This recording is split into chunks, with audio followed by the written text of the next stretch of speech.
à tous, j'espère que vous allez bien. On se retrouve aujourd'hui pour une nouvelle vidéo spéciale technique.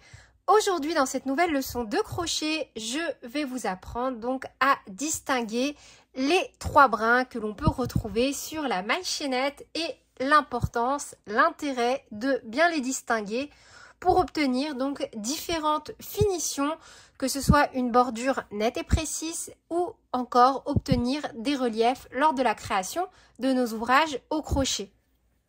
Pour réaliser cette vidéo, j'utilise donc mon fil Naya de chez Loupation ainsi qu'un crochet taille 6,5 et je vais tout simplement commencer donc par réaliser un nœud coulant.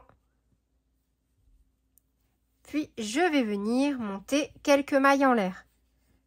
1, 2, 3, 4, 5, 6, 7, 8, 9 et 10.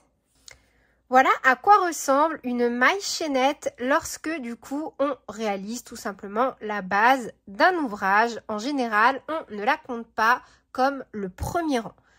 Donc la maille chaînette est constituée de petites mailles qui forment une chaînette. C'est d'ailleurs pour ça qu'on l'appelle maille chaînette.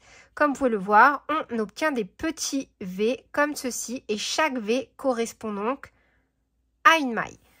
De plus près, on observe donc déjà deux brins sur la face avant de la chaînette. On a ce que l'on appelle le brin avant qui est donc en face de nous et le brin arrière qui se situe à l'arrière de notre brin avant. Une fois que l'on tourne l'ouvrage dans cette configuration-là, on voit qu'on a un troisième brin comme ceci et on l'appelle tout simplement la boucle arrière de la chaînette. Chaque maille en l'air dispose donc également d'une boucle à l'arrière qui va nous permettre donc d'obtenir de jolies finitions lorsque l'on débute un ouvrage.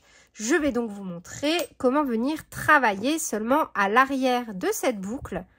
Donc on saute la première maille, on pique dans la deuxième et donc non pas dans le brin avant ou le brin arrière, mais vraiment au niveau de la boucle à l'arrière de la chaînette. Et on réalise donc pourquoi pas un rang de mailles serrées en piquant toujours seulement dans cette boucle à l'arrière.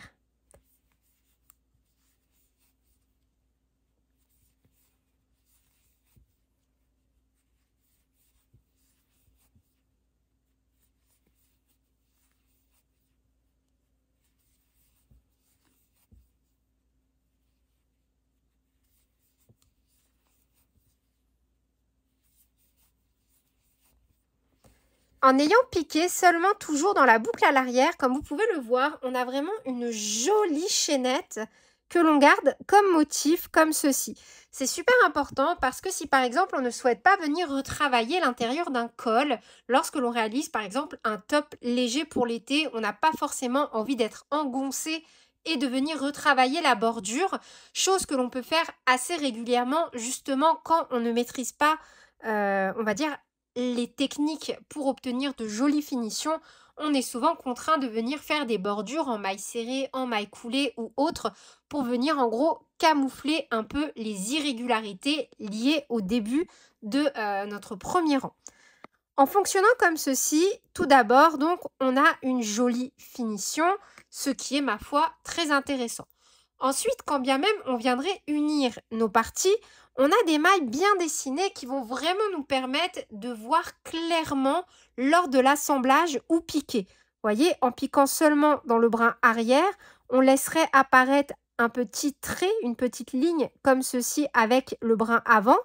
En piquant dans les deux brins, on aurait vraiment un effet couture avec un minimum de démarcation. Donc là, je vais vous montrer le résultat qu'on obtient par exemple en piquant seulement dans le brin arrière et en réalisant donc nos mailles serrées.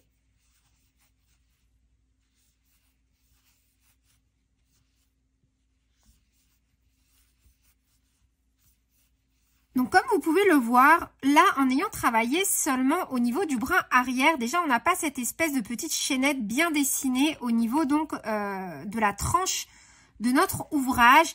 Et également, on a créé une légère petite désharmonie avec les brins avant.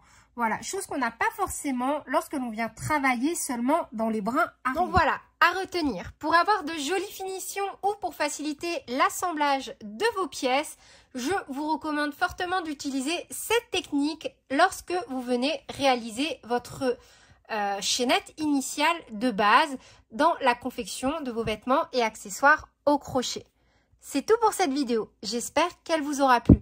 Pour retrouver l'intégralité de mes leçons de crochet, je vous donne rendez-vous sur mon site internet www.lecrochetdeplume.com. Vous pouvez y retrouver l'intégralité de mes leçons de crochet disponibles gratuitement, par écrit, en photo et également en vidéo. Vous pouvez cliquer directement dans le petit lien en haut à droite.